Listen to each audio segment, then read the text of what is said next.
2008년도 글로벌 금융 위기 때 세계화는 이미 금이 가고 쇠퇴하기 시작했는데 그걸 억지로 이제 덮고 있다가 최근 들어서 몇 년 사이에 미중 패권 전쟁, 코로나, 우크라이나 전쟁이 한꺼번에 겹치면서 완전히 끝장나고 있다라고 이제 말씀을 드렸습니다. 이 세계화가 구축해 놓은 공급망 또는 공급 체인이 붕괴됐다. 그런 얘기를 이제 최근에 많이 하면서 또 다른 말로는 밸류 체인이 붕괴됐다. 이제 그런 얘기를 합니다. 도대체 밸류 체인이란 뭐냐? 그걸 우리가 이제 한번 살펴보면은 세계화의 종식에 대한 이해가 훨씬 쉽게 될 수가 있습니다.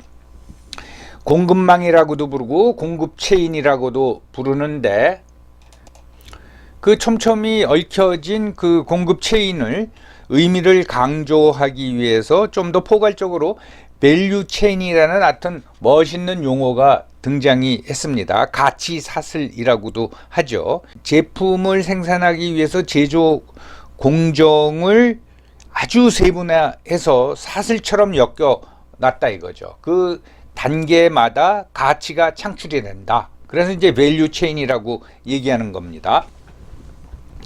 각 공정마다 부가가치가 창출되니까 그 단계별 부가가치가 더해져서 최종 소비재의 가치가 완성되는 거죠. 예를 들어서 스마트폰에는 200여 개의 부품이 들어가는데 스마트폰 제조 공장에서 그 부품을 다 생산하는 게 아니죠. 좀 더 싸게 생산할 수 있는 데다가 아웃소싱을 주는 겁니다.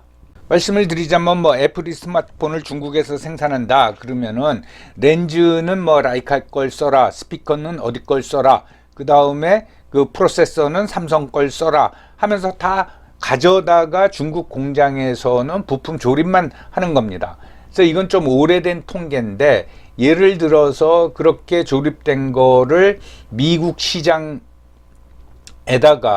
그 애플 스마트폰을 100불에 수출한다 그러면은 중국에 실질적으로 떨어지는 돈은 6.5%, 즉 6불 50센트 밖에 안 됩니다. 최근은 그거를 20불, 25불까지 올렸다고 하는데 그런 식으로 이렇게 사슬처럼 다 엮여 있는 거죠. 근데 그 중에 그 200개의 부품 중에 하나만 빠져도 그건 스마트폰이 아니죠. 가치가 없어지는 겁니다. 그래서 이 밸류 체인이라는 게 굉장히 중요한 거죠. 그래서 여기도 또 나와 있지만은 지금 우리가 그 KT에서 제공하는 스트리밍 서비스를 봅니다. 다른 분들은 SK 거를 보시기도 하고 LG U 플러스 거를 보기도 하지만은 근데 이제 KT지만은 이 단계별로 우리가 보는 채널은 스카이 TV죠. 근데 그 플랫폼은 스카이 라이프입니다. 또는 올레 TV라고도 하고 그리고 그거를 구동시키는 OTT는 지니 그리고 그거를 유통시키는 거는 그 서비스를 유통시키는 거는 KT 스튜디오 지니. 그런데 인터넷을 통해서 그게 공급이 된다 하면 그 원천 IP는 스토리 위즈가 되는 거죠. 그리고 그 콘텐츠 제작은 KT 스튜디오 지니입니다. 근데 이 제작도 봐도 여러분들 자체에서 다 제작하진 않지 않습니까? 그 콘텐츠를 보면 KBS 것도 있고 MBC 것도 있고 SBS 것도 있고 외국 것도 있고 디즈니에서도 사와야 되고 그러니까 이런 식으로 사슬로 다 연결이 돼 있는데 그 중에 하나만 삐끗해도 우리가 스카이 TV 채널을 통해서 콘텐츠 제공을 받을 수가 없는 거죠. 이런 식으로 가치 사슬이 연결돼 있다. 이런 밸류 체인에는 원자재, 조립, 생산, 운송, 포장, 유통, 디자인 그리고 마케팅 모든 과정이 이제 이어진 겁니다. 여기서 한 과정 또는 한 지역에서만 문제가 생겨도 사슬 전체가 끊어진 것처럼 전 과정에 영향을 주는 거고 시장 전체가 붕괴될 수도 있는 거죠. 좀 극단적인 예를 들면 삼성전자에 불이 나서 메모리 칩 생산과 공급이 중단됐다. 그러면 전 세계 공산품 제조 공정의 한 반은 멈출 겁니다. 그리고 메모리 칩 가격은 2배, 3배 오를 겁니다. 그래가지고 시장이 유지될 수 있겠습니까? 자, 밸류체인에 대한 이제 기본적인 이해는 우리가 이제 됐고요.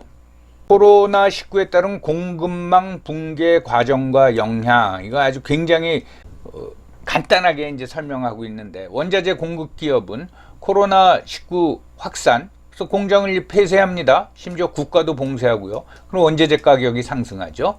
그러면 글로벌 제조사, 이 원자재를 공급받아서 공산품을 만드는 회사는 원자재하고 부품이 부족하죠. 그리고 라인 가동도 중단이 되죠. 그러니까 생산 및 공급량이 이제 감소하는 겁니다. 그리고 운송을 보면 해상 물류 기업도 결국은 선원과 항만 인력이 부족합니다. 코로나 때문에 나오질 못하니까. 그러니까 화물이 항만에 막 쌓여 있죠. 그리고 컨테이너 선박이 부족하죠. 선원이 부족하니까. 그러다 보니까 운임이 급등하고 운송이 지연되는 겁니다. 그러면 국내 물류기업은 어떡합니까? 이 항만에 내려진 컨테이너를 이동시켜야 되는데 화물기사가 부족하잖아요. 그럼 배송도 지연이 되죠. 그 마지막 단계인 소비자나 구매기업은 백신 접종에 따른 소비 수요는 이제 뭐 증가됐다. 그렇게 보면은 공급은 부족하고 수요는 늘어났고, 그러니까 상품 가격이 상승을 하는 거죠. 그래서 실제로 공급망 흔드는 세계 각국 상황 보면은 어떤 이제 세계화의 거점 지역이라고 할 수 있는 중국을 먼저 보면은 뭐 폭우에 따른 침수로 내륙 운송이 차질을 빚었다. 그러니까 이게 꼭 코로나가 아니더라도 이런 기후 변화로 내부 운송에 차질이 생기면은, 또는 전력 수급 불균형 심화로 산업단지 가동이 중단됐다. 그럼 이 거점 지역에서 생산에 문제가 생기면 다른 나라에 다 영향을 미치는 거죠. 다른 나라도 다 비슷합니다. 미국 LA 코로나19 감염 우려 때문에 물류 인력이 급감을 하는 거죠. 그리고 주요 항만 시스템 마비로 하역이 적체가 되죠. 이게 실질적으로 벌어졌던 일입니다. 그리고 이제 베트남도 코로나19 재확산에 따른 부품 생산 차질, 독일 폭우로 인한 수해로 물류 공급량 감소, 반도체 부족이 주력 산업인 자동차 산업 강타, 그리고 남아프리카 공화국 케이프타운 더반 항만에 대한 사이버 공격, 이러면 이제 항만이 마비되는 거 아닙니까? 그리고 코로나19 변이 바이러스 오미크론 진원지의 지모, 그러면 이제 여기를 통과해서 가려고 안 하겠죠. 그러니까 심지어 이 다섯 나라에서 이런 일이 벌어져도 밸류 체인은 크게 흔들리는 건데, 코로나19로 인해 가지고 전 세계가 이런 영향을 받으니까 당연히 밸류 체인이 큰 타격을 받고 심지어 이제 붕괴됐다고까지 말할 수가 있는 거죠.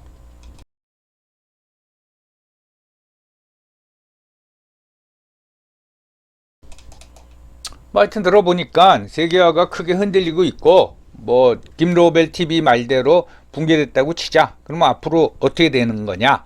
그에 대해서 이제 한번 살펴보도록 하겠습니다. 근대화 이전에도 세계화 추세는 있었죠. 그 대표적인 게 로마 제국 아닙니까?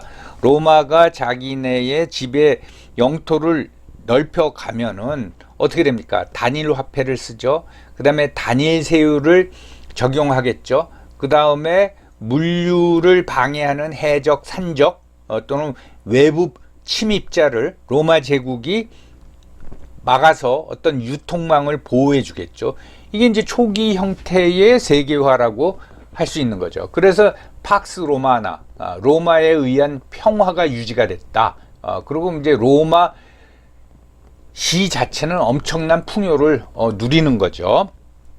그 다음에 이제 실크로드 예를 들 수가 있겠습니다. 그러니까 중국, 인도서부터 소아시아 또는 유럽 대륙까지의 이제 유통망인데, 이게 옛날에는 지나가는 길목마다 통행료를 뜯기는 거죠. 그러니까 상품 가격이 점점점 올라가는 겁니다. 그런데 몽골 제국이 저기 몽골 사막서부터 중앙아시아를 거쳐서 유럽까지 다 평정을 해버리니까 굉장히 안정적인 수송이 가능해지는 거죠. 이것도 이제 세계화죠. 그래서 징기스칸이 단순한 침략자 또는 정복자가 아니라 위대한 일을 했다고 평가받는 거 아니겠습니까? 이게 이제 근대 이전의 세계화라고 설명드릴 수 있고요. 흔히 학자들이 말하는 1차 세계화는 1차 세계대전까지입니다. 그러니까 약 50년 동안 유럽 열강끼리의 이 식민지 쟁탈을 위한 제국주의 전쟁이 끝난 시기입니다. 그래서 이때서부터 엄청난 산업붐이 오면서 1차 세계화. 그래서 여러분들 우리가 많이 들은 그 만국 우편연합, 이게 세계화죠. 그러니까 우편 이동에 있어서는 세계적인 네트워킹을 짜자.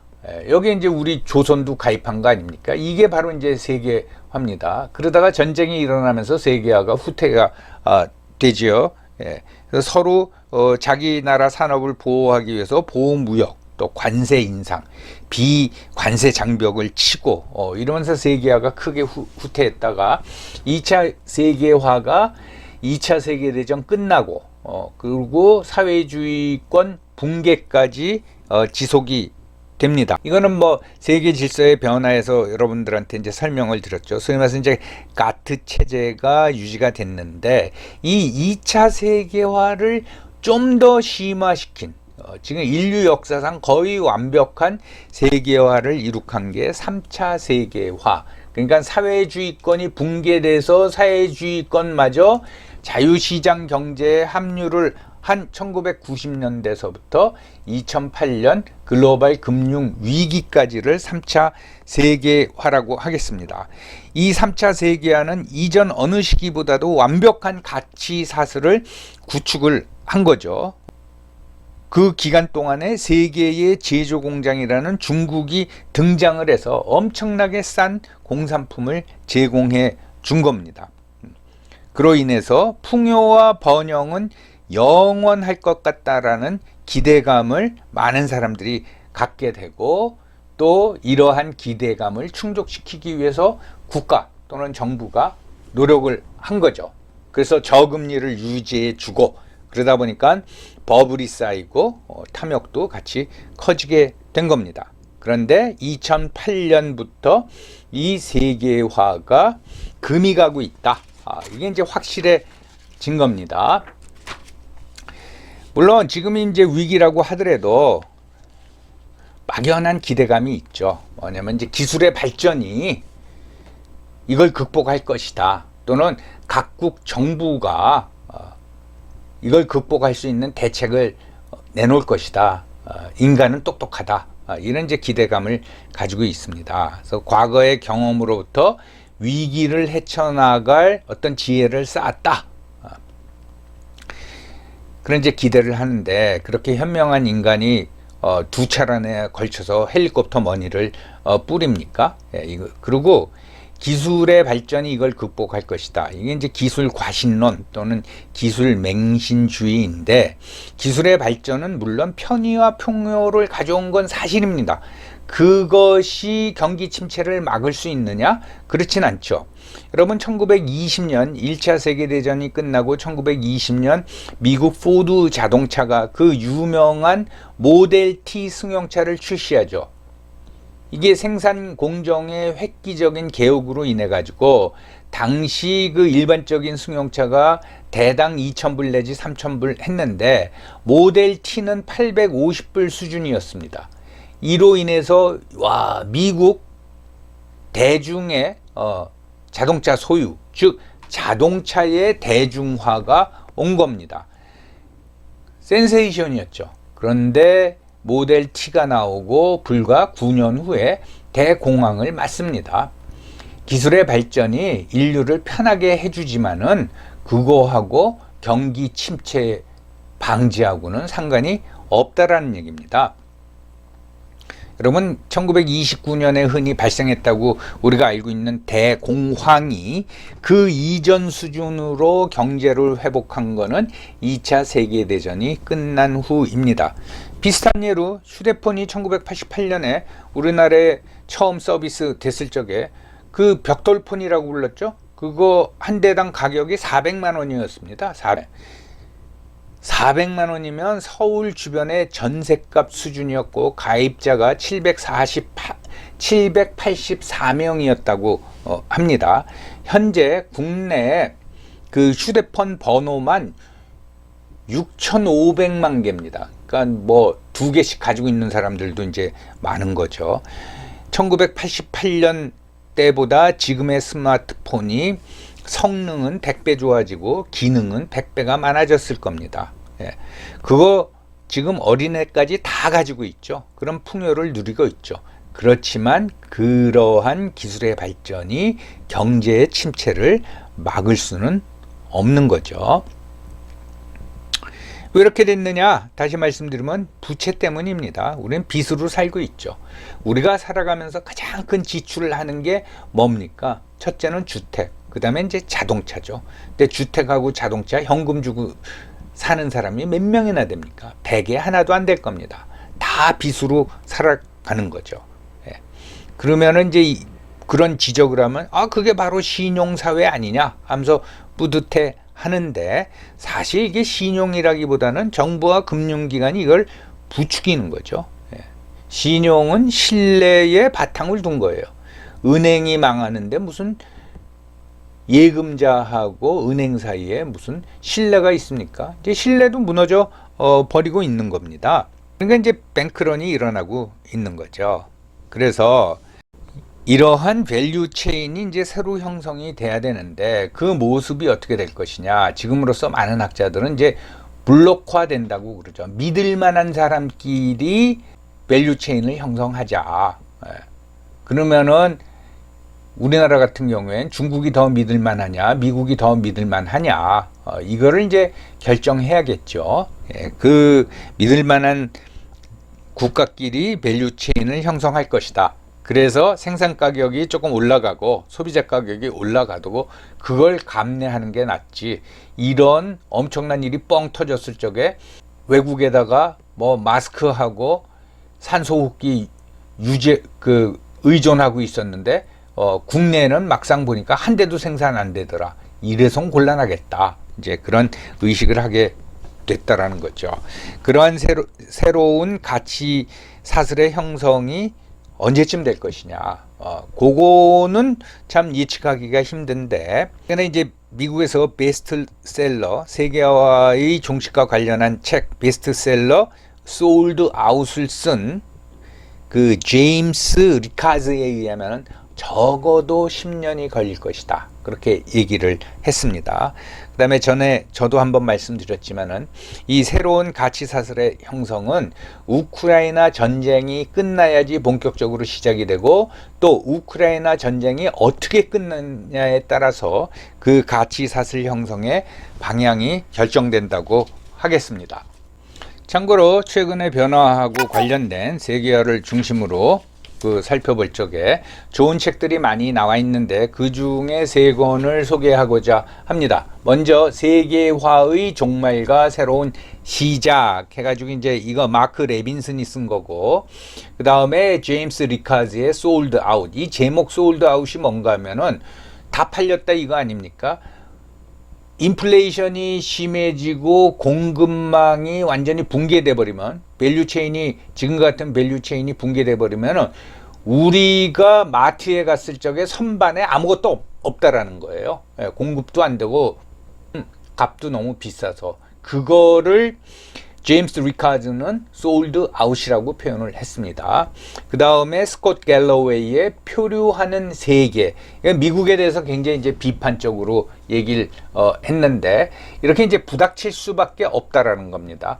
여러분도 혹시 관심이 있거나 여유가 있으면은 요런 책을 좀 구매해서 읽어보시면은 참 세계를 이해하고 우리가 그러한 변화에 대비하는 데 큰 도움이 될 것 같습니다. 여러분 오늘도 긴 시간 시청해 주셔서 감사합니다.